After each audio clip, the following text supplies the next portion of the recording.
Hey there, Libovere. I just finished watching your video, and I must say that I can tell by the argument you made in your paper, The Vice of Selfishness, that you clearly do not even have a vague understanding of Ayn Rand's philosophy. It also makes me extremely skeptical of whether or not you actually read Atlas Shrugged, and confirms the fact that you did not read Virtue of Selfishness. If you had actually read either of those works, you would have understood that the virtue of selfishness does not lie in the fact that it creates an abundance of wealth for the selfish individual, even though that those who follow Rand's philosophy of objectivism are generally wealthy. But it lies in the fact that selfishness is the only way to achieve consistent happiness. By going after and achieving the things that interest and benefit you, you set your life as the standard in which you evaluate all of your actions. It is not a philosophy of killing your way to the top, but of using your own judgment to provide your own means for survival.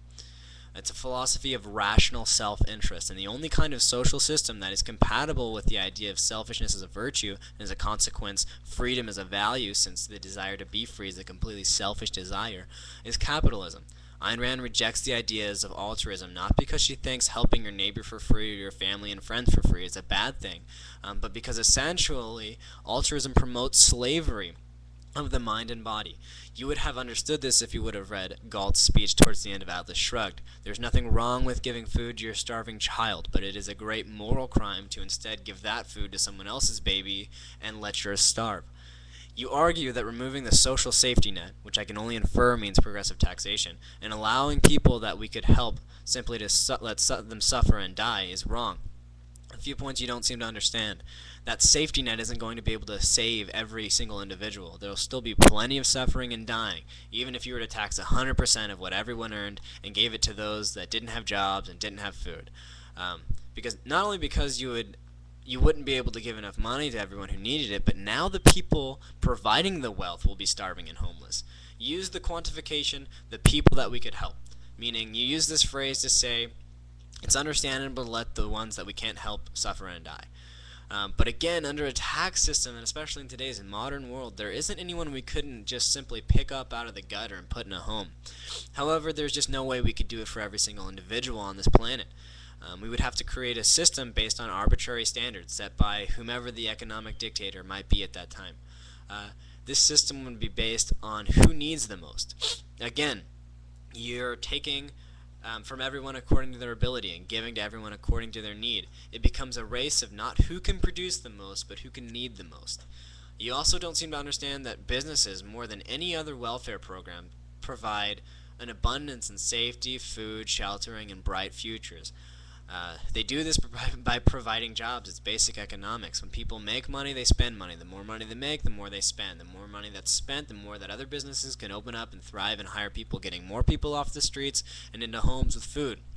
If you take a look at the amount of jobs there are in the IT industry, which literally saves lives by providing the means needed to own a home, the means needed to buy food, the means needed to pay for things, for pleasures, things like cable, TV, internet, etc. And then compare those jobs with the amount of lives Mother Teresa saves. It's no competition. Capitalism is a system born out of the selfish desire to live better, and it provides far more life-saving treatments than Mother Teresa and her whole clan of mystics could ever hope to achieve. If you really gave a damn about your brother, you would support laissez-faire capitalism. However, even though capitalism provides this abundance of wealth and this prosperity for living, it's not the justification. That's the consequence. The justification lies in that capitalism is the only system that recognizes an individual's right to be free and to use his own reason and to own property. These are the justifications for capitalism. Steve Perlstein makes the argument that giving up a bit of GDP in order to have this safety net of taxes is justified. Well, he's wrong. And I know I'm going to get rained for this because I have yet to win a Nobel Prize, and therefore, by most people's standards, couldn't possibly argue with such an intellectual. However, it's this small sacrifice of GDP that means a huge sacrifice of jobs. If you sacrificed $1 trillion to pump into welfare project, that's $1 trillion that could be instead spent in the marketplace, opening up new technologies, new businesses, and as a consequence, a plethora of new jobs. And again, welfare systems just provide incentives not to work. Sitting around doing nothing and getting paid $900 a week is pretty sweet. All right, most of us don't even make that much money a week on regular minimum wage jobs. Again, if you need any proof for this, just look comparatively at the countries that are more capitalistic versus countries that are less free. And that have bigger governments, and then compare standards of living. You'll notice that governments with less control in their marketplace experience gigantic industrial booms. As you can tell with China, even though their government is still extreme communists, they loosened up their reins on businesses, and now they're quickly becoming one of the most industrialized places in the world. And becoming industrialized means an increase in life expectancy, an increase in education, and an overall increase in standard of living. Again, just look at countries that are industrialized versus those that are not. Compare our life expectancy from before the Industrial Revolution and now. You'll see a dramatic change. This is what the only way that man can invent and become industrialized is if he's free to think and use his own reason. And this is what objectivism is about. Man being free to think and to use his best judgment and command nature to provide the means to provide the means for survival and to better his life. Again, the only system that can allow this is capitalism, and the only philosophy that can support capitalism is the philosophy of a rational self-interest. Now, to answer your two questions at the end of your video, you asked the question, is it better to put myself first because it promotes more economic efficiency, or do I have other social goals in mind? Well, as I've already pointed out, there is no way to increase standards of living or better lives than through economic growth. But that's not why I'm selfish. I'm selfish because I desire to live. I desire to spend time with my loved ones. I'm selfish because I enjoy every moment of life, and I want to enjoy every moment until the last. I understand the fact that there are only two ways to deal with man, either by force or by trade.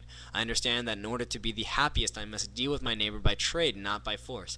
It is much easier and better to survive by means of trade than it is by brute force. An unimaginable amount of energy and time goes into obtaining just the bare minimum, for survival. I would much rather spend a few hours at work and then trade that money I earned there for the bare necessities, with money left over to afford luxuries, as opposed to slaving away on your hands and feet and constantly worrying about invaders. It's capitalism that promotes this economic growth. It's capitalism that provides security. It's capitalism that provides public prosperity. But like I said, that's just the consequence of rational self-interest, of capitalism. But it's not the justification. The justification of capitalism lies in the fact that man is free to use his own judgment. He's free to do as he pleases, so long as he doesn't infringe on another man's right to do so. And then to quickly answer your last question. No, a mixed economy cannot sustain itself. As we are seeing today, it is bound to go one way or the other. Now, it is quite clearly leaning more towards statism in America today than ever before, especially with the Treasury bidding for more power, the power to seize any company that they deem failing. Also, now the government is stepping in and partnering up with businessmen, using our tax money to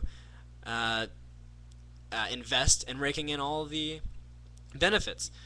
They take no risk, businessmen and the government, and yet the taxpayer takes all the risk and receives no reward from it. So again, it's giving unnecessary incentives for those who already have money and for those in powers of government to act like morons and not think before they invest. And as a consequence, the taxpayer gets raped. So the reason why we're turning towards statism and becoming a more socialistic nation is because the dominant philosophy in America and pretty much throughout the entire world is altruism. Altruism is not compatible with capitalism. This is what Ayn Rand argues in Capitalism, the Unknown Ideal. Altruism requires that man sacrifices all of his values so that his neighbor can live. It works off the principle that the good for the individual is the non-good. It states that man is not worthy to keep his achievements, that his life is worthless compared to his neighbor's. It requires sacrifice that until the individual is reduced down to that irreducible number 0.